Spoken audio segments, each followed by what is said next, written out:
This is The Scoop for Monday. I'm Sean Canan with the WMNF News headlines.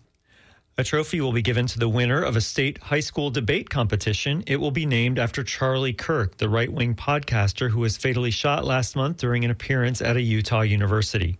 In a memo Friday to school superintendents about the Florida Civics and Debate Initiative, Education Commissioner Anastasios Kamouskas announced the naming of the trophy to honor Kirk's legacy.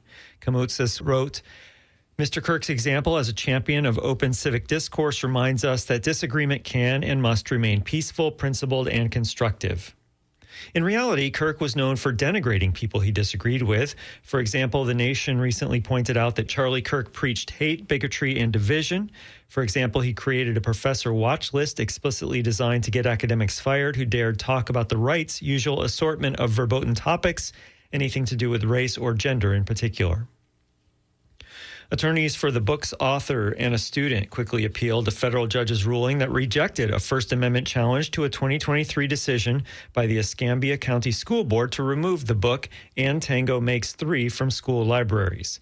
The attorneys filed a notice of appeal on Friday, 3 days after Chief U.S. District Judge Alan Windsor ruled against authors Peter Parnell and Justin Richardson and the student identified in the case by the initials BG. And Tango Makes Three tells the story of two male penguins who raised a penguin chick at New York's Central Park Zoo.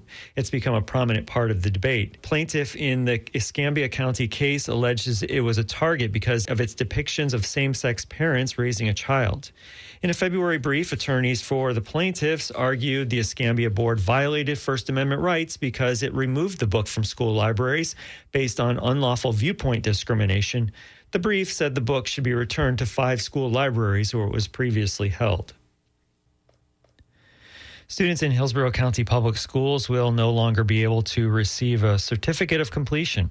WMNF's Chris Young reports that school board members voted on the rule following a Florida law that was sponsored by a Tampa Republican state representative. The certificates were given to students who finished school but did not meet the requirements for a diploma.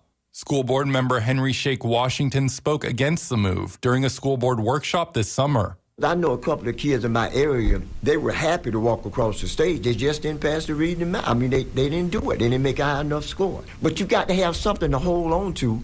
House Bill 1105, sponsored by Republican Tampa Representative Susan Valdez, ended the certificates when it was signed into law this year. Valdez spoke during public comment at Tuesday's school board meeting and claimed that only 82 of around 4,600 students who received the certificates had disabilities. She went past her allotted speaking time and was cut off. Not one of you called when this policy was being in effect and I brought it up. Not one of you had a conversation with me to talk about this. You all knew it.